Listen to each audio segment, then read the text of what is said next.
여러분 안녕하십니까. 뉴스와이드 시작하겠습니다. 한동훈 전 대표가 장고 끝에 전당대회에 나서지 않겠다고 밝혔습니다. 당을 극우화시키려는 퇴행 움직임이라고 당 주류를 비판했지만 직접 뛰어들지는 않았습니다. 대신 희망의 개혁연대를 만들겠다고 하면서 현장에서 마중물을 퍼올리겠다고 말했습니다. 무슨 의미일까요? 한 전 대표는 국회의원도 아니고 어떤 공직도 없는 자연인 상태입니다. 그러니까 아무런 권한이 없는 거죠.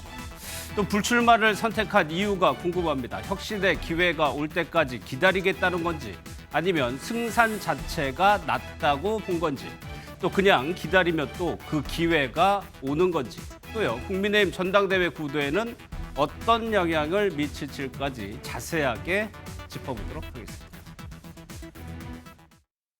주변에다 내가 국민의힘 당원이라고 말하기가 쪽팔린 정당이다라는 거예요. 죄송합니다. 그리고 공감합니다. 제 책임이 큽니다. 제가 더 잘할 겁니다. 기회를 주십시오. 국민의힘 그리고 우리 대한민국에 기회를 준다는 생각으로 여러분이 나서 주십시오.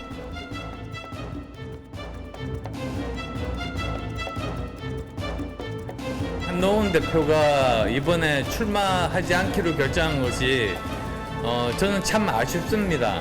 저는 오히려 출마를 하셔가지고 결국은 혁신이 현실화될 수 있는 확률이 높아진다고 생각했습니다.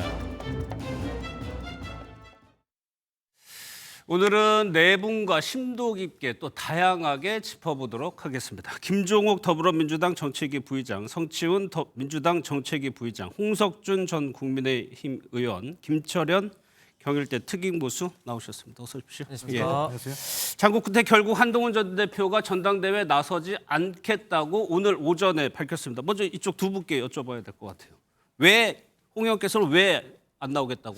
예, 최근 며칠 사이에 한동훈 전 대표가 하루에도 한 10번씩 이제 출마 불출마 생각이 바뀌었다고 이야기가 이제 들렸습니다.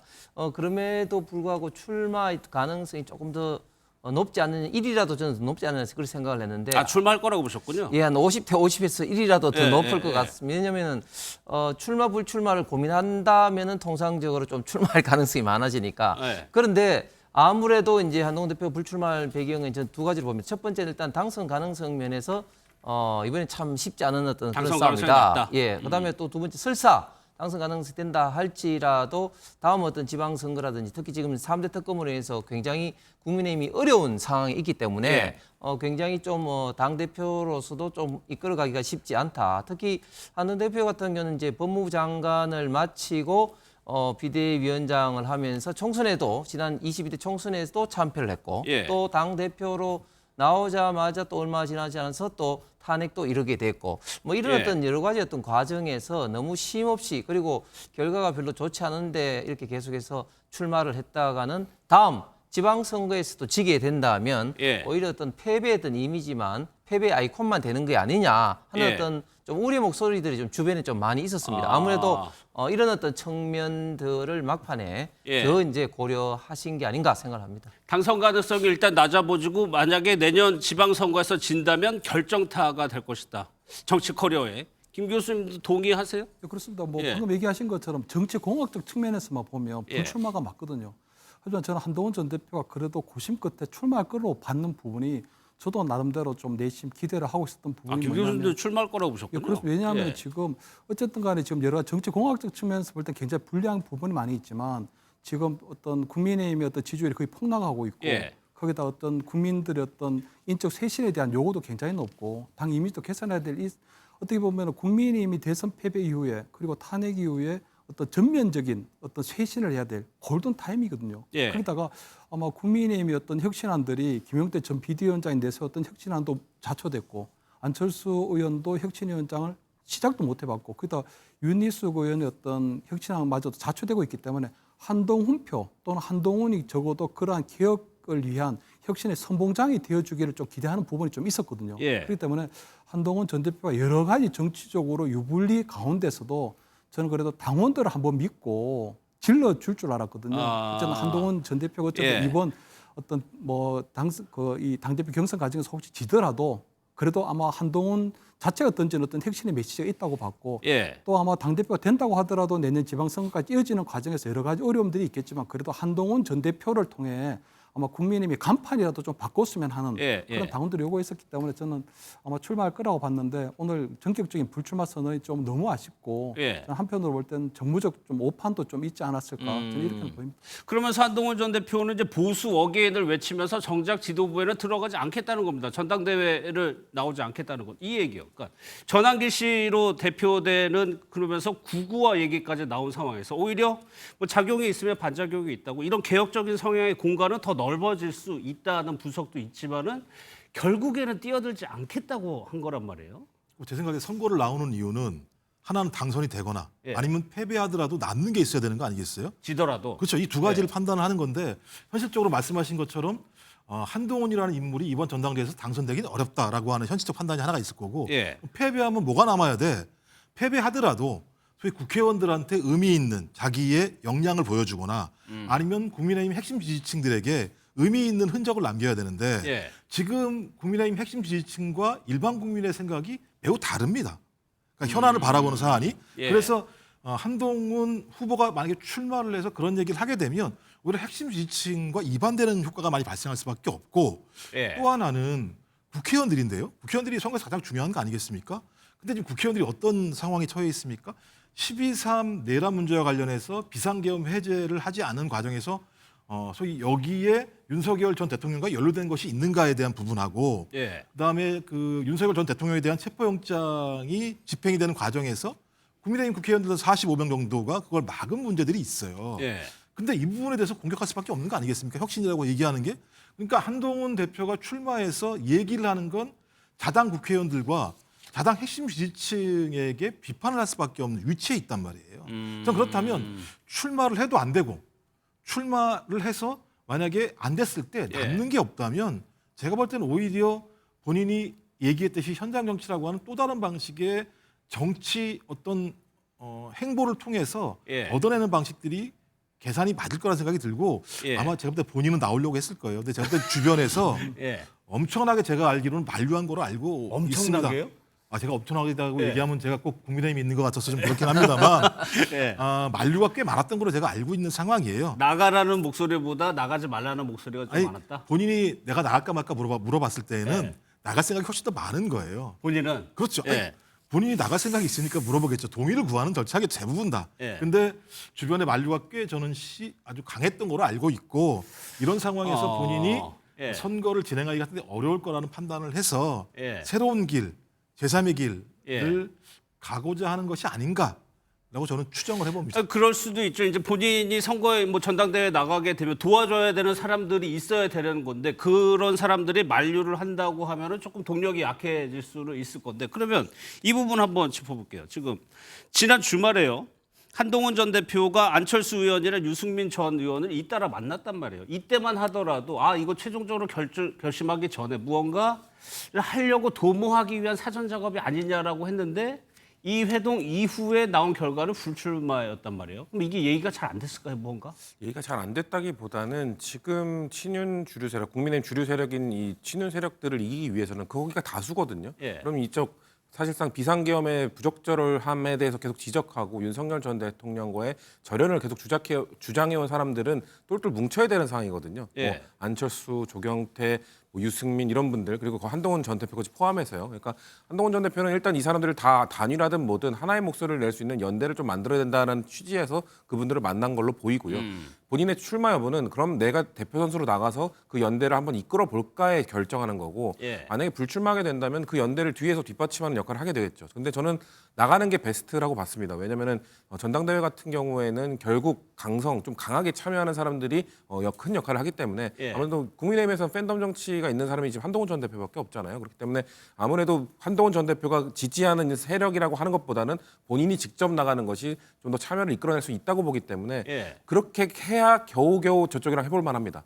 왜냐하면 저쪽은 지금 둘로 갈라져 있잖아요. 장동혁 의원과 김문수 의원으로 후보로 나눠져 있기 때문에 예. 그렇게 됐기 때문에 해볼 만한 거지. 거기도 단일하면 사실상 저는 이길 가능성은 거의 0에 수렴한다고 보지만 그 둘이 단일할 가능성이 저는 없다고 보기 때문에 예. 그래서 합치는 역할 거기에 정말 역할을 하기 위해서 지난 주말에 만났을 것이다. 근데 저도 그 국민의힘이나 많은 사람들로부터 들었는데 한동훈 전 대표가 여기저기 물어보다가 나가라는 사람한테만 계속 재질문을 했대요. 그러니까 나가지 말라고 만류하는 사람들에 대해서는 안 그냥 물어보고? 더 이상 듣고 안 그냥 물어보고? 끝내고 예. 내가 왜 나가야 되는지에 대해서 자꾸 궁금해하면서 듣고 싶어 했다는 얘기를 저도 들었기 때문에 예. 그래서 저도 사실은 출마 쪽으로 기울지 않을까라는 생각을 했는데 제 개인적으로는 의외의 선택을 했다고 보고 있습니다. 아니 그러면은 안철수 의원이랑 유승민 전 의원을 만나서 뭐 이른바 뭐 나에게 좀 힘을 실어달라 이런 취지의 얘기를 했다면 그런 얘기를 했을 가능성이 일단 높아 보이는데 당연히 만났을 예. 때는 연대를 하기 위한 것이고 연대는 대부분 나를 중심으로 연대가 아니겠습니까? 대부분 예. 만났을 때는. 정치인들은 되게 그렇죠. 근데 한동훈 후보가 지금까지 해온 행보가 있잖아요. 그렇게 할 만큼의 행보를 하고 예. 양보를 하는 과정들이 있어야 되는데 그렇지 않았죠. 그러니까 한동훈이라고 하는 팬덤은 있을지 모르겠습니다만 당내에서 한동훈이라는 사람을 통해서 나의 정치를 공동으로 실현해 볼 만한 사람이다라고 생각하는 사람들은 제가 볼 때는 지금 없다고 봐요. 그러니까 워낙 본인 스스로가 상당히 예를 들면 뛰어나다고 생각하는 사람이기 예. 때문에 공동 플레이를 하기에는 그런 어떤 모습들을 보여오지 않았다. 예. 그리고 또 만난 분들도 마찬가지입니다만 아니, 안철수 의원이 예. 같이 공동으로 하겠다고 말씀하실 분이신가요? 그러니까 제가 볼 땐 그 누울 자리를 보고 자리를 뻗어야 되는데 예. 그렇지 않은 상황이 벌어진 것 같고요. 저는 그런 측면에서 그렇다고 하더라도 한동훈 후보는 좀 진일보한 측면이 있는 거죠. 그렇게라도 가서 어떤 형태라든지 연대를 모색해 보려고 했던 측면이 있는 거니까 그래서 한동훈 후보는 나날이 나름대로 어떤 법조계 또는 검사 출신으로서 정치 쪽으로 올라오는 과정에서 성장하고 있다는 생각이 들기는 합니다만 아직까지 그 예. 큰 폭을 가지고 사람들을 아우르고 모으고 가기에는 아직까지는 그런 단계에 오지 못했다는 생각이 들고 예. 저는 그렇다면 뭐 본인이 계속 얘기하고 있는 현장 정치라는 걸 통해서 그 정도의 모습을 좀 보여줘야 그때 가서 안철수 후보든 주변에 있는 후보든 그래 당신하고는 뭔가 한번 도모할 생각이 있어라고 하는 정도의 상황이 와야 될 것 같은데 예. 아직까지 제가 볼 때는 구력이 떨어진다는 생각이 듭니다. 그럼 이 부분 홍 의원님께 네. 여쭤볼게요. 실제로 친한계라고 언론에서는 명명을 하지만 당 내에 친한계라고 불릴 수 있는 분들이 똘똘 뭉치는 세력의 정도가 좀 약합니까? 분명히 친한계가 있죠. 왜냐하면 한동훈 전 대표가 비대위원장 시절에 이제 공천에 분명히 이제 영향을 행사했고 예. 그런 걸 통해서 사실 정치인들은 공천이라든지 가장 어려울 때 그리고 가장 신세진 것을 기준으로 소위 말해서는 어떤 세가 규합되기 마련인데 예. 지난번 공천 과정에서 본인과 직접적으로 연관된 사람들을 중심으로 친한계가 지금 형성되어 있습니다. 한 열 몇 명이 형성되어 있는데 현역 의원 10명. 그렇습니다. 그런데 이제 그분들 중에서 100명 넘잖아요, 국민의힘. 예, 107명이죠. 그런데 예. 그분들 중에서 상당수가 또 비례의원이기도 하고 그렇죠. 해서 상당히 좀 현역 의원 수에 비해서는 그렇게 좀 세가 아주 강하다고 볼 수는 없고 한동훈 전 대표의 어떤 개인 플레이, 팬덤에 이제 의존하는 건데 예. 그런데 지금 조금 전에 앵께서 말씀하신 이제 안철수 의원이라든지 유승민 전 의원이라든지 이런 분들의 어떤 연대 여부가 출마의 결정적인 어떤 여부에 영향 끼치진 않았을 것 같습니다. 왜냐하면 예. 지금 현재 그 당은 당규상 이제 선거하는 걸 보면은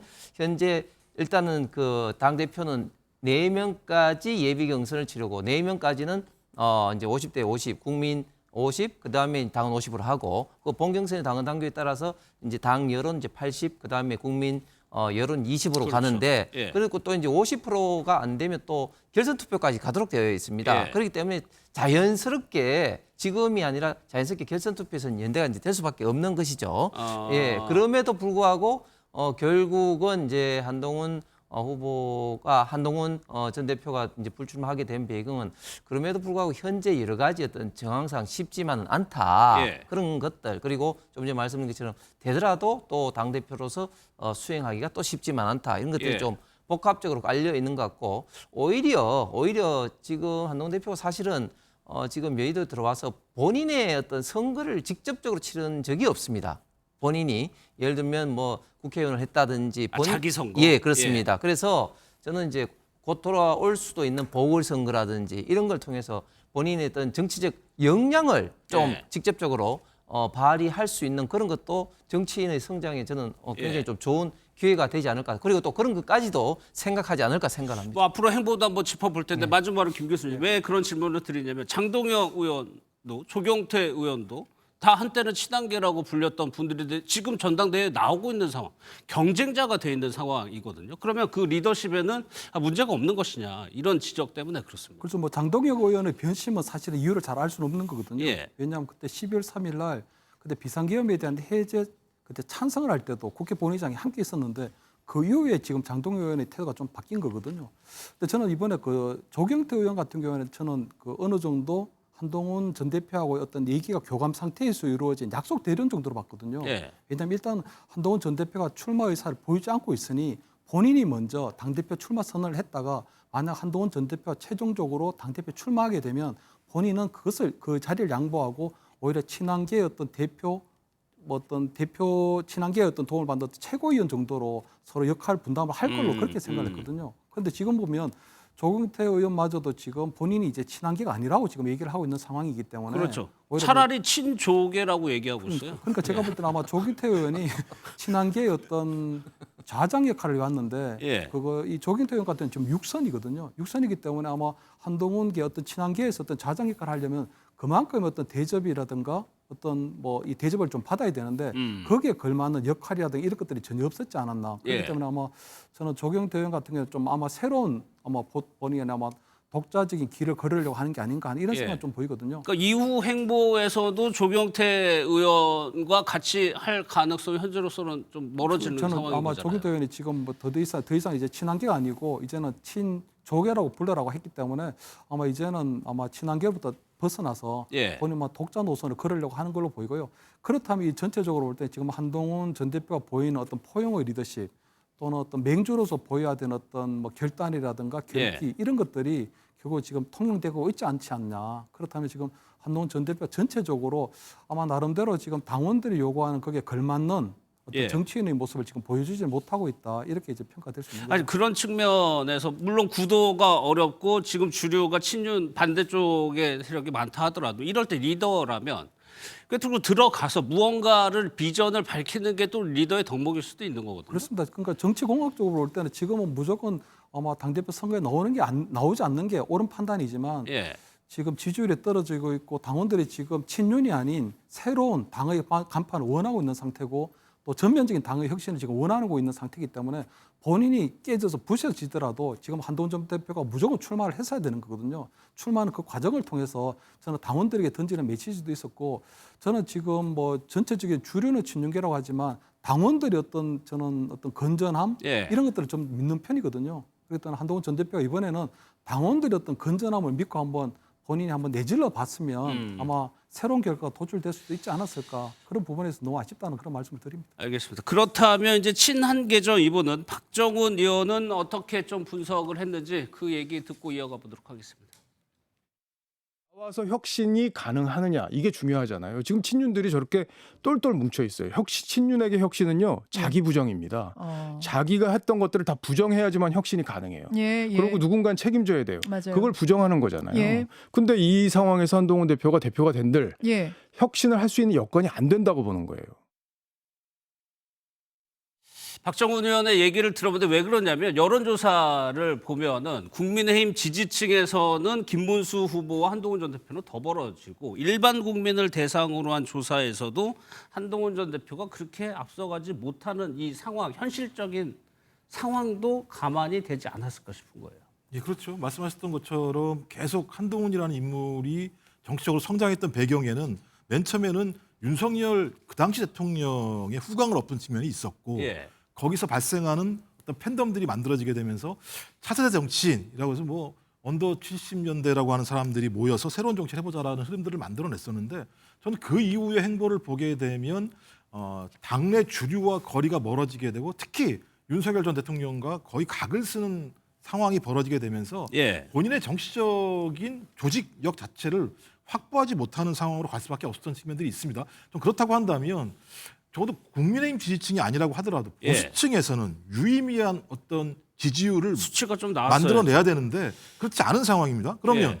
국민의힘 지지층에서도 안 되는 상황이고 보수층에서도 안 되는 상황이고 그렇다고 또 중도층 내부에서 소위 외연을 확장할 수 있을 분들이 한동훈에 대한 지지가 높아야 되는데 예. 그것도 아닌 상황이기 때문에 일단 정치 리더로서의 이미지를 만들어내지 못하고 오히려 지금 허물어지고 있는 것이 아닌가라는 생각이 들고 예. 이런 허물어지는 상황인데 그렇다면 그 주변에 있는 사람들이 좀 단단히 뭉쳐야 되는 거 아니겠습니까? 근데 아까 말씀하셨던 것처럼 소위 이 친한계라고 일컬었던 사람들이 다 자기 정치하겠다고 밖으로 나오는 상황이고 예. 그 사람 중에 어떤 분은 또 민주당으로 또 오는 상황도 분명히 존재하는 상황이기 때문에 저는 전열 자치가 흐트러진 상황이다.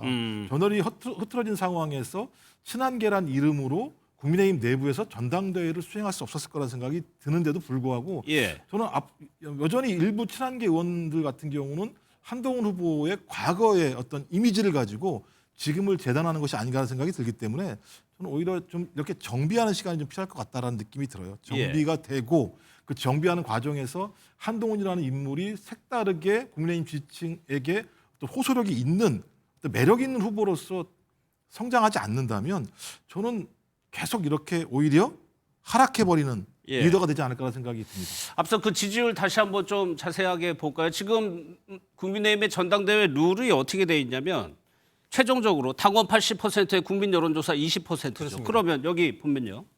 오른쪽에 이름 후보 이름 옆에 오른쪽에 있는 게 국민의힘 지지층의 지지율이에요. 그것만 보면 43대 15입니다. 그렇다면 만약 이 조사를 근거로 해서 전당대회가 실시된다고 하면은 당선 가능성은 확연히 떨어지는 거잖아요. 예, 그렇습니다. 아무래도 이제 그런 측면이 한동훈 전 대표가 이제 그 출마를 결심하는데 가장 좀 고민의 포인트인 것 같습니다. 특히 당원들이라는 존재는 일반 국민들하고는 달리 나름대로 어떤 정치적 주관이 확실하거든요. 그리고 예. 굉장히 좀 고관여층으로서 이때까지 어떤 많은 뉴스라든지 정보를 가지고 본인이 이제 지지하는 후보를 결정했기 때문에 사실은 이제 전당대회 기간 중에 뭐 여러 가지 어떤 연설이라든지 메시지가 있다 할지라도 일반 국민들보다는 잘 변하지 않는 속성이 있습니다. 그렇기 예. 때문에 굉장히 지금 현재 저 지지율대로라면 차이가 굉장히 많이 일어나는 것이고 또 설사 이제 결선 투표까지 가서 이제 합종 연행이 일어난다 할지라도 예. 저 차이는 굉장히 좀 클 수밖에 없는 그래서 예. 출마에 영향을 줄 정도로 굉장히 좀 큰 어떤 격차가 있다. 그리고 더한 것은 지금 장동혁 후보라든지 과거에는 한동훈 후보하고 사실은 어떤 상대가 되지 않고 게임이 되지 않는 사람들도 굉장히 지금 치고 올라오고 있습니다. 그렇게 되면 자칫 잘못하면은 좀 한동훈 전 대표 갖고 있는 이미지가 더 예. 어떻게 보면 좀 이제 망치는 그런 어떤 우려도 있을 것 같습니다. 알겠습니다. 그래서 이제 한동훈 전 대표가 선택한 것은 현장 중심의 현장 정치와 개혁연대를 얘기를 했는데 김 교수 저는 현장에서 개혁연대를 꾸리겠다라는 게 무엇을 얘기하는지 확 떠오르진 않아서 예전에 정치인들 보면 뭐 민심대장정 이런 거를 얘기하는 걸까요? 이게 어떤 형태의 정치를 얘기하는 걸까요? 지금 저도 보니까 현장 정치가 도대체 무엇을 뜻하는지 예. 실체는 지금 드러나 있지 않은데요. 단지 그 총선 전에 비대위원장을 할 때 전국 민심 경청 투어를 했었거든요. 예. 그러니까 그때 한 2주 정도 이제 전국을 다니면서 이제 민심 경청 투어를 했었는데 그때 아마 총선 공약으로 뭐 격차 해소를 내세우는 그런 것도 있었거든요. 그렇기 때문에 지금 얘기하는 현장 정치라고 하는 것을 액면 그대로 보면 결국은 전국을 다니면서 당원들도 만나고 어떤 시민들도 만나면서 어떤 의견을 듣겠다는 건데 저는 지금은 이제 이야기를 들을 때가 아니거든요. 예. 지금 충분히 당의 어떤 혁신이나 변화에 대한 어떤 당원들의 요구나 국민들의 바람이 지금 터져 분출하고 있는 상황이기 때문에 지금 현장에 가서 어떤 목소리를 듣는 게 아니고 지금은 실행에 조금 옮겨야 될 때라고 보이거든요. 예. 또 하나는 보면 지금 현장 정치가 조금 타이밍이 맞지 않은 게 이번 아마 7월 8월 하계 정국이 끝나고 나면 9월 달부터는 이제 국회의 시간이 돌아오거든요. 정기국회. 그래서 정기국회가 시작되면 이재명 정부에 들어와서 여당과 야당이 바뀐 여야가 바뀐 첫 이제 국정감사도 시작되고 대정부 질문도 시작되기 때문에 이제 국회의 시간도 넘어가거든요. 그리고 올해 이제 아마 연말에 예산안이 끝나고 나면 내년 초가 되면 바로 지방선거 전국으로 그렇죠. 넘어가게 되고 예. 그렇기 때문에 한동훈 전 대표가 지금 현장 정치를 간다고 하지만 그 현장 정치에서 과연 한동훈이라고는 어떤 존재감, 주목감을 계속 받을 수 있을지 예. 이 부분은 굉장히 조금 퀘스천 마크가 되는 부분이거든요. 둘째는 아마 저는 한동훈 전 대표 입장에서 볼 때는 이번에 불출마 선언을 하고 차라리 내년 지방선거에 따른 결과를 보고 예. 아마 본인의 등판 타이밍이 나오지 않을까 이렇게 좀 생각을 한 것 같은데 그러니까 지방선거 그 얘기는 지방선거에서 국민의힘이 또 지고 그렇습니다. 그 이후에 공간이 생길 그때 것이다. 공간이 좀 생길 거라고 생각하는데 저는 그것도 조금 오판이라고 생각하는 게요. 그때쯤 되면 그러면 한동훈 전 대표가 바라는 상황이 만들어지려면 친윤계가 아무것도 안 하고 있어야 되는데 그렇죠. 예. 친윤계 같은 경우에는 아마 어떤 온건한 어떤 혁신은 계속적으로 시도할 가능성이 커지거든요. 나름대로 국민의 눈높이에 맞는 어떤 급진적인 점진적 어떤 그런 혁신을 못 만들어내지만 상당히 온건한 형태의 어떤 혁신을 만들어낼 가능성이 높고요. 예. 두 번째는 이재명 정부가 이제 어느 정도 시간이 지나기 때문에 이번에 인사 참사처럼 어떤 여러 가지 국정의 실정들이 조금 드러날 수 있는 것도 있거든요. 예를 들면 이번 달 말까지 만약에 미국과의 관세 협상만 되지 않는다고 하더라도 불발된다고 하더라도 예. 그러한 것들이 어떤 정권 초반에 굉장히 정치적 위기로 이어질 수 있는 부분이 있기 때문에 저는 여러 가지 한동훈 전 대표가 그런 때를 어떤 감나무 아래에서 감이 떨어지기만을 예. 기다려서는 지금 안 되는 그런 상황이 되는 거거든요. 그래서 저는 아마 한동훈 전 대표가 지금 현장 정치로 간다고 하는 거는 지금 더 이상 이야기를 들을 필요 없이 지금 당장 실행에 옮겨야 될 예. 그런 요구를 잘못 이해한 게 아닌가 저는 이렇게는 보입니다. 그러니까 이것도 국민의힘이 지방선거에서 진다는 가정에서 한 거예요. 만약에 선전을 하면 공간은 더 없어지는 거고 진다고 하더라도 지금 대선 패배 이후에도 주류가 그대로 지키고 있는 상황에서 지선에 진다고 해가지고 그 공간이 저절로 생길 리는 좀 낮아 보이고 그러니까 외곽에서 현장 정치를 하고 때를 기다린다는 것이 진짜로 때가 오는 것이냐. 그건 온다고 보세요? 아니, 저는 이제 기본적으로 한동훈 후보도 좀 난망할 거라는 생각이 들기는 해요. 예. 그러니까 적어도 이 정도의 패배, 그러니까 그 탄핵을 당하고 파면이 된 이후에 국민에 의해서 심판을 받았으면 혁신을 하는 건 수순이잖아요, 상식적으로. 근데 혁신이라고 하는 것들은 국민에게 구체적으로 무엇을 할 것인가 보여줘야 되거든요. 근데 지금 같은 상황을 보면 오히려 윤 어게인이라고 얘기를 하면서 예. 과거로 돌아가려고 하는 모습을 보이고 있습니다. 내란 문제에 대해서도 여전히 애매모호한 태도를 취하고 있고 그다음에 자당에 선택한 후보를 갖다가 한덕수 전 국무총리로 바꾸려고 했던 부분에 대해서도 사과가 존재하지 않고 있고 예. 또 최근에는 모스탄부터 시작해서 전환기 씨 같은 경우가 입당을 하고 있는데 이 부분에 대해서 출마하고자 하는 후보 몇 분 같은 경우는 당의 다양성을 얘기하면서 수용해야 된다는 얘기를 하고 있어요. 이런 상황이 가고 있는 상황에서 특검은 진행되고 예. 재판 후속 재판도 진행되게 됐을 때 소위 그 국민의힘은 어떤 형태의 혁신을 해낼 수 있을 것인가 그리고 국민이 그걸 이해할 수 있을 것인가 저는 이대로 가면 내년 지방선거를 이길 수밖에 없을 거다라는 전 생각이 드는 상황이거든요. 예. 근데 그러려면 혁신을 못한다. 그럼 제가 볼 때는 한동훈 전 대표 입장에서야 그래 그때까지 버티면서 나는 그나마 혁신을 주장했고 혁신을 위해서 노력을 했고 주류와 다른 길을 걸었다라고 하는 이미지를 남기는 것이 오히려 내년 6월 이후에 본인이 재기하기 위한 오히려 하나의 자기의 덕목이 될 수도 있겠다라고 예. 판단했다는 생각이 들기 때문에 저는 그것이 진심이건 진심이 아니건 저는 그 길밖에 선택할 길이 없지 않았을까? 한동훈 전 대표 입장에서는 예. 저는 오히려 좀 현명한 판단했다는 생각이 들기도 해요. 그런 면에서는 오히려. 알겠습니다. 이러다 보니까 이제 관심은 김문수 후보 쪽으로 넘어가는데 김문수 후보가 지금 수해 복구 현장에서 활동을 하고 있고요. 또 하나 들어볼 얘기가 윤상현 의원이요. 오늘 입장을 냈는데 전환기 씨를 토론에 초청한 거는 죄송하다고 얘기하면서도 절연은 안 된다고 얘기했습니다. 그 두 가지 한번 보겠습니다.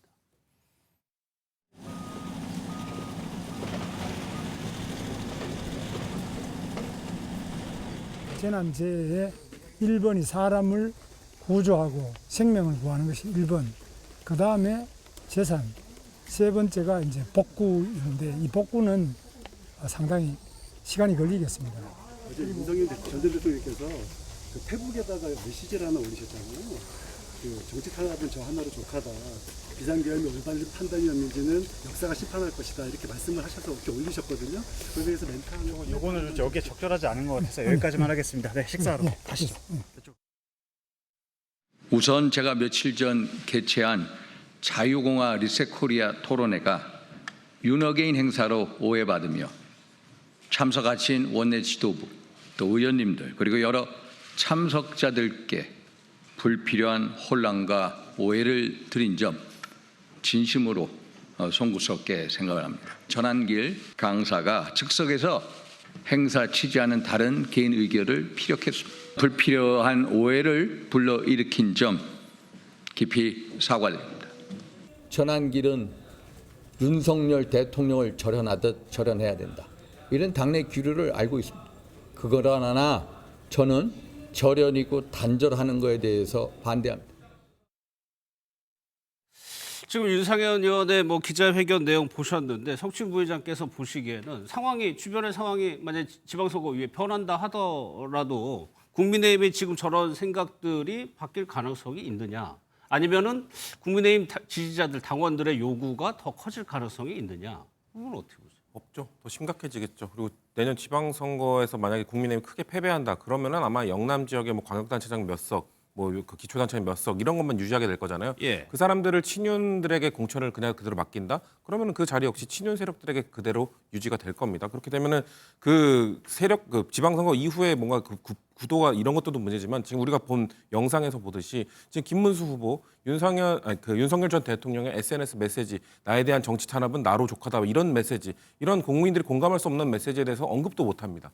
아예 잘못됐다 말도 안 하죠. 윤상현 의원 같은 경우도 전환기 씨의 발언에 대해서도 그리고 뭐 언급을 제대로 하지 않고 절연하는 것에 대해서 이제 반대한다는 얘기까지 나왔습니다. 국민의힘이 불과 한두 달 만에 기류가 확 바뀌었어요. 예. 그 김용태 비대위원장 때 그리고 윤희숙 그 혁신위원장 초기만 하더라도 사과해야 된다, 반성해야 된다, 윤석열 전 대통령과 절연해야 된다. 그거에 대해서 친윤 세력들이 그래도 그건 나중 다음 지도부가 좀 이야기해야 된다. 이런 식으로 좀 시간을 버는 느낌이었는데 예. 지금 전환기 씨가 들어오고 뭔가 이런 분위기가 형성된다면은 각자 이제 그 윤석열 전 대통령의 절연에 대해서 아예 얘기를 하지 않거나 반대한다는 얘기가 공식적으로 나오기 시작했습니다. 예. 저는 이게 국민의힘 결국 계속 오른쪽으로 극우화되고 있다고 보거든요. 그러면 한동훈 전 대표가 지금 극우화되고 있는 이번 전당대회에서 극우화를 외치는 사람들이 당선이 된다? 그러면은 다 내년이 되든 내후년이 되든 개혁은 더 어려워지는 거예요. 혁신은 더 어려워지는 겁니다. 아까 박정원 의원이 뭐 혁신의 여건이 안 되기 때문에 안 나왔다. 예. 혁신의 여건은 늘 안 되어 있습니다. 늘 어려운 겁니다. 그럴 때 어려운 상황 속에서도 정치 리더가 나와서 혁신을 이끌어야 되는 건데 예. 지금 더 좋아질 거기 때문에 내년이면 좀 괜찮아질 것이기 때문에 그때 기다린다.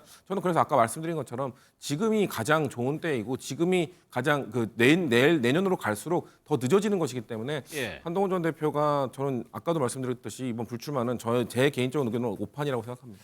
알겠습니다. 기득권을 스스로 내려놓는 경우는 뭐 거의 보지 못한 것 같아요. 홍 의원님 그렇다면 이제 한동훈 전 대표 가장 큰 변수였어요. 전당대회에서 네. 불출마하기로 했습니다. 그렇다면 지금 전당대회 후보들 몇 명 있는데 판세는 지금 뭐 급격하게 김문수 후보 쪽으로 옮겨가는 겁니까? 어떻게 지금 되는 겁니까? 아니 그렇게 뭐 손쉽게 김문수 후보로 낙성될 그런 어떤 분위기는 아닙니다. 그래요? 왜냐하면 예. 김문수 후보가 물론 지금 현재 여론조사상으로 1등을 달리고 있고 또 바로 직전 대선 후보로서의 그런 어떤 영향력 후광은 여전히 있지만 예. 그래도 김문수 후보로서 계속 당을 이끌어가는 게 맞느냐, 새 인물이 좀 들어와야 되는 거 아니냐, 그리고 김문수 후보가 너무 좀 올드한 그런 이미지가 있는 게 아니냐, 그런 어떤 염려를 하시는 당원들도 굉장히 많이 있습니다. 예. 그런 어떤 측면에서 최근에 이제 출마 선언한 장동혁 후보가 또 뭐 일부 좀 약진하는 것도 있고 예. 여전히 또 그 일부에서는 또 조경태 또 안철수 후보를 지지하는 층도 있기 때문에 이것이 이제 본격적으로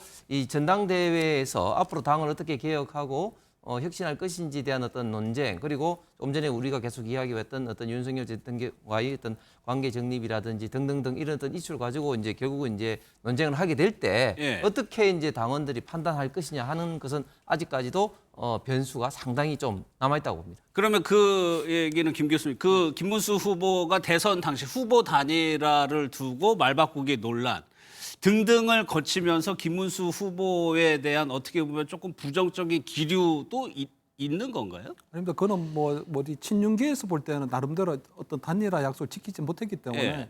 단일화 약속을 파기한 부분에 있어서는 아마 좀 거부감이 있겠지만 아마 저는 김문수 후보가 아무래도 대선 후보였고요. 또 TK 출신이기 때문에 예. 아무래도 국민의힘 본산이 TK 지역에 던지는 그 어떤 당원들의 어떤 집결도가 좀 있는 거거든요. 그래서 저는 지금 한동훈 전 대표가 나왔다면 아마 김문수 후보하고 뭐 이 대선 최종 경선에서의 어떤 2라운드가 될 수도 있었는데 지금 한동훈 전 대표 출마하지 않으면 저는 김문수 대세로는 어느 정도 좀 형성이 될 것 같다는 생각은 들거든요. 왜냐하면 친윤계에서 미는 그 장동혁 후보 같은 경우에는 저는 영남에서 거의 뭐 인지도가 굉장히 좀 낮은 편이거든요. 예. 장동혁 의원 같은 경우는 인지도 측면에서. 인지도 측면에서 굉장히 낮고 사실은 뭐 영남에 있는 당원들이 장동혁을 잘 모르고 그렇기 때문에 아마 저는 그런 부분에 있어서는 아마 저는 뭐 김문수 후보가 훨씬 조금 대세를 형성할 것 같다는 생각이 들고 다만 저는 김문수 후보하고 어떤 친윤계 간의 어떤 전략적 연대의 가능성은 좀 남아 있다고 보이거든요. 전략적 연대. 왜냐하면 김문수 후보 같은 경우 당 대표가 되더라도 당내 전체 세력은 지금 친윤계가 사실 잡고 있거든요. 그렇죠. 왜냐하면 예. 지도부도 구성하고 있고 전국의 16개 시도당 위원장들도 지금 친윤계 인사를 다 채워놨기 때문에 실질적인 세력화는 지금 친윤계가 되어 있거든요. 예. 그렇기 때문에 저는 아마 김문수 대 아마 이 친윤계가 나름대로 전략적인 어떤 연대를 통해서 아마 당대표 대 어떤 최고위원을 조금 역할을 좀 분담하는 그런 형태의 어떤 단일화도 조금 이루어질 가능성도 좀 높다. 그 큰 틀에서는 지금 아마 김문수 당대표나 어떤 친윤계에서 볼 때는 어떤 예. 반한동훈에 대한 어떤 그런 단일화에서는 아주 확고한 그 생각을 갖고 있는 부분이 있거든요. 그래서 저는 한동훈 전 대표가 지금 이번에 불출마하게 됐는데 저는 한동훈 전 대표가 만약에 친윤계가 또 다시 이제 주류가 된다면 당적을 국민의힘의 당적을 계속 가져갈 수 있을지도 사실 저는 조금 의문스럽거든요. 예. 왜냐하면 2021년도에 그 이준석 그때 당대표도 대표가 되고 난 다음에 친윤계에서 축출된 사례가 있기 때문에 지금 친한계 어떤 최고위원 출신인 그 김종혁 전 그 최고위원에 대해서도 어떤 당 징계가 시작되는 걸 보면 아, 그렇게까지 할 한동훈 가능성이 전 있다고 대표에 보세요? 대해서도 저는 어떤 당적을 계속 유지할 수 있을지 아마 예. 당윤리위원회라든가 여러 가지 해부로 하는 그런 과정들도 생각할 수 있는 부분이 있거든요. 예. 그래서 저는 아마 이번에 한동훈 전 대표가 출마하지 않게 된 거는 아마 내년 지방선거 이후를 두고 아마 본인이 계속적으로 아마 활동 공간을 만들어 가려고 하는 부분이 있는데 예. 저는 친윤계의 어떤 인적 청산을 눈앞에 둔 친윤계도 아마 굉장히 필사적으로 그 부분에 대해서 나올 가능성이 높아서 그런 부분들이 아마 굉장히 좀 앞으로 정기 알겠습니다. 과정이 될 수도 있다 이런 봅니다.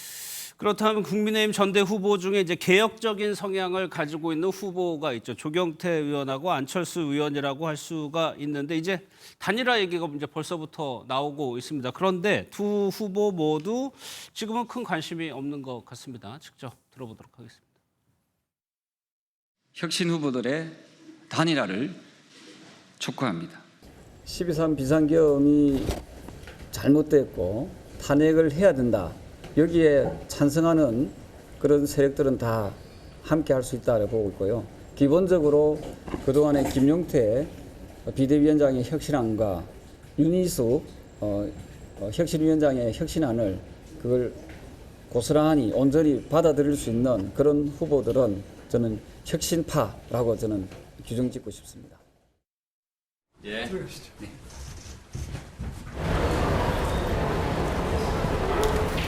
후보 등록이 돼야지 실질적인 후보가 되고 거기에서 여러 가지 자기 주장을 펼칠 수 있는 것이거든요. 그래서 시기적으로 지금 갑자기 그런 말 하는 것 자체가 적절하지는 못합니다. 지금 이런 상황에서는 구태여 그런 미리 단일화를 한다거나 이런 노력은 저는 필요하지 않다고 생각합니다. 앞서 대략적인 판세를 짚어봤지만 지금 상황에서 개혁적인 혁신파라고 조경태 의원은 표현했는데 지금 안철수 의원하고 조경태 의원이에요. 그렇다면 각계로에서는 지금 당선 가능성이 상당히 낮고 그나마 방법이 단일화인데 이 두 분의 캐릭터를 감안했을 때 합쳐질 가능성이 있는 것이냐? 안 될 것 같아요. 끝까지 그냥 왜냐하면 예. 이게 지금 빅매치가 안 된 거잖아요. 스몰 매치가 지금 벌어지고 있는 상황이지 않습니까? 그러면 대세론으로 따라가는 거거든요. 이번에 당대표가 되는 분이 내년 6월 지방선거에 키를 잡을 수밖에 없는 상황이죠. 예. 그렇다면 지금 이 상황에서 저는 제보다 김문수 후보가 대세론을 형성할 거라 생각이 들고 김문수 후보가 대세론을 형성하게 되면 그 대세를 따라가는 분들은 친윤 의원들이 가장 큰 계파를 가지고 있기 때문에 둘이 결합을 하겠죠. 예. 또 하나가 뭐가 결합되느냐? 외부에서 지분을 가지고 있는 사람들이 또 결합이 되겠죠. 지금 계속 나오고 있는 게 뭐냐면 2022년도 11월 달 그 통일교와 그다음에 권진법사가 얘기했다 그래서 책임당원 한 10,000명을 만들어봐 이런 얘기가 나왔었고 그 이후에도 마찬가지입니다만 정광훈 목사가 얘기하는 걸 보면 내가 그 김기현 후보를 도와줬어 이런 얘기들이 나온단 말이에요. 예. 그 얘기는 뭐냐면 국민의힘 어떤 책임당원들 내부에 외부에서 힘을 가지고 있는 사람들의 영향력이 있다라고 하는 거겠죠.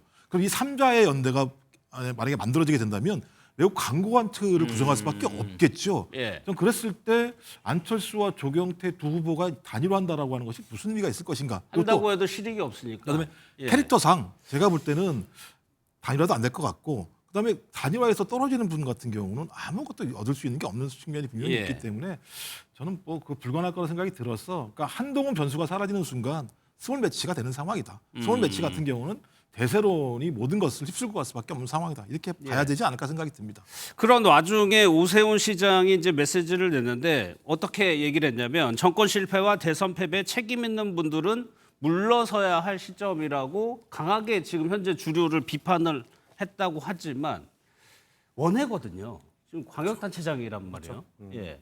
그래도 오세훈 시장이 갖고 있는 그래도 영향력은 저는 어느 정도 있다고 보고요. 네. 예, 그래도 그렇다고 해도 제가 아까 말씀드린 것처럼 그 아까 조경태 의원이 혁신파로 규정했던 그 분들, 예. 그러니까 규정할 수 있는 분들을 다 합쳐봐도 지금 주류를 이길 가능성은 전 0에 수렴한다고 봅니다. 그런데도 불구하고 주류가 갈라져 있기 때문에 사실 지난 전당대회, 그러니까 지난 대선 후보 선출 과정을 떠올려 보면 찬탄 반탄 2명씩 나왔었잖아요. 예. 근데 탄핵에 반대했던 분들 세력이 한 6대 4 정도로 더 큰 게 확인이 됐었어요. 근데 그 이후에 지금 국민의힘 당원들이 한 우르르 빠져나갔다는 얘기들이 많이 들렸거든요. 아무래도 당에 실망한 사람들이 빠져나갔다 보니까 아무래도 혁신적인 목소리를 냈던 당원들보다는 기존의 윤석열 전 대통령에 대해서 옹호하던 사람들이 남아있는 거라고 볼 수 있는데 거기에 지금 전한길 씨가 당원들을 숫자는 알 수 없습니다만 지금 이끌고 들어오겠다고 지금 들어온 상황 아닙니까? 그러면 예. 그쪽 파이가 더 커진 겁니다. 그렇기 때문에 사실 비주류가 이길 가능성은 더 적어진 겁니다. 그렇기 예. 때문에 오세훈 시장이 이렇게 한마디 더 거들고 조금 힘을 보태고 이렇게 다 보태도 해볼까 말까 한 상황이기 때문에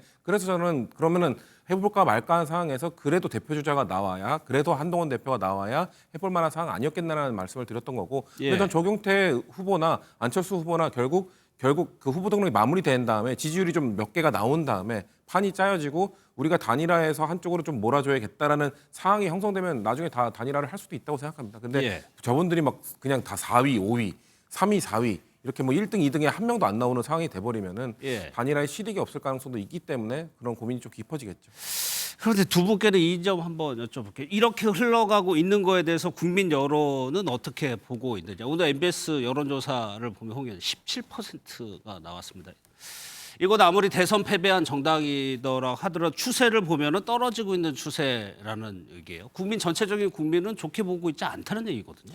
그렇습니다. 상당히 좀 심각한 상황이죠. 물론 여론조사 기간마다 좀 차이는 있지만 대체적으로 여론 지지율, 정당 지지율이 굉장히 좀 낮은 편에 속합니다. 결국은 그 원인은 크게 보면 일단 첫 번째로 대선 패배에 있던 영향이죠. 통상적으로 대선 패배 이후에 정당 지지율이 뭐 높게 될 리가 없습니다. 예. 특히 이재명 정권의 어떤 허니문 기간이 이미 이제 지금 현재 계속 진행 중이기 때문에 상대적으로 국민의힘 지지율이 낮아질 수밖에 없다. 그다음 두 번째는 대선 패배 이후에 지금 국민의힘이 보여주신 모습을 보면은 좀 새롭게 개혁 혁신하고 또 국민의 어떤 목소리를 담아서 대한민국을 어떻게 나아갈 것인지 어떤 비전을 보여주지 못하고 있고 예. 당은 좀 자중질환에 좀 빠져 있으면서 어떤 특히 당 내 어떤 갈등이 예전에 보지 못했던 굉장히 좀 극심한 갈등 양상으로 되고 있습니다. 그래서 이런 어떤 지나친 어떤 당의 갈등 양상이 저 사람들 아직까지 정신 못 차리고 자리 다툼이나 하고 있다 이런 인식을 일반적인 국민들뿐만 아니라 당원들과 국민의힘 지지하는 우파 보수 지지층마저도 일부 이제 고개를 돌리는 예. 그런 어떤 것 때문에 이렇게 지속적으로 이제 지지율이 빠지고 있는 것 같은데 이제 이런 것들이 이제 점차 시간이 지나면서 특히 이제 전당대회를 통해서 점차 이제 당의 어떤 모습이 갖춰지면서 그리고 당이 어떻게 나갈 방향을 보여줄 때 좀 국민의 어떤 지지율이 조금 예. 이제 돌아올 수 있을 가능성이 있어 보입니다.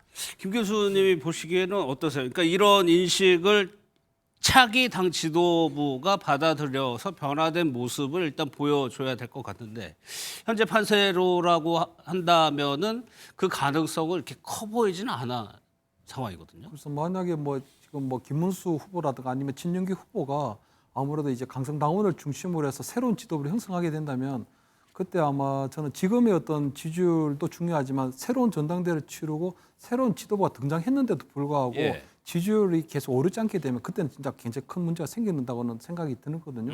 그렇게 되면 지금 당장은 제가 볼 때는 아마 새로운 정부가 출범했고 얘기하신 것처럼 어떤 새로운 정부에 대한 기대감도 있고 또 소비 쿠폰도 지금 뿌려져 있고요. 또 주식도 지금 3,200을 넘어서고 있기 때문에 예. 사실 나름대로 국민들 입장에서 볼 때는 새로운 정부가 들어왔기 때문에 기대감도 있고 또 여러 가지 조금 좋은 순간들이 있는 거 허니문 기간이 좀 있는 거거든요. 예. 하지만 지금 불필요하게 너무 떨어져 있는데 저는 아무래도 이제 국민의힘이 대선 패배 이후에 아직까지는 큰 배가 이렇게 터닝을 하려면 좀 시간이 좀 걸린다고는 좀 보이거든요. 그렇게 되면 지금 나름대로는 어떤 전면적인 어떤 혁신을 하지는 못하지만 새로운 전당대회를 치르고 그때 가서 나름대로 점진적인 기억이라도 좀 내보이면 저는 나쁘지 않다고 생각하는데 다만 저는 국민의힘이 과거에 좀 잘못된 정치적 환상을 좀 갖고는 있다고 보이거든요. 그러니까 2017년도 박근혜 대통령 탄핵대선 이후에도 보면 지방선거를 주고 20대 총선까지 다 졌지만 결국 윤석열이라는 후보 하나를 발굴해서 정권을 창출했으니 국민의힘이 지금 우리가 어떤 쇄신을 한다, 인적 청산을 한다 하는 거 아무런 의미가 없고 지방선거나 총선을 지더라도 다음에 또 제2의 윤석열 후보 같은 사람을 잘 뽑으면 우리가 이재명 정권 다음에 우리가 정권을 창출할 수도 있는데 예. 이런 것들은 굉장히 조금 잘못된 정치적 환상이거든요. 그리고 또 한국 정치에서는 야당이 아무리 잘하더라도 아무런 의미가 없고 여당이 잘못하게 되면 그게 반사이익으로 야당이 살아가는 것이지 예. 야당의 쇄신이나 혁신은 필요 없다. 이런 것들은 굉장히 어떤 지금 주류를 형성하고 있는 친윤계의 어떤 기득권적인 사고방식들이라고 보이거든요. 그렇기 때문에 지금 당장은 어떤 뭐 국민의힘이 혁신안이 계속적으로 좌초되고 좌절되는 모습을 보이지만 새로운 전당대회에서 새로운 지도부가 어떠한 이제 국민 앞에 개혁의 청사진을 보이느냐 이때부터 가장 중요한 알겠습니다. 국민의힘의 어떤 시험대가 아닌가 이렇게는 보입니다. 예.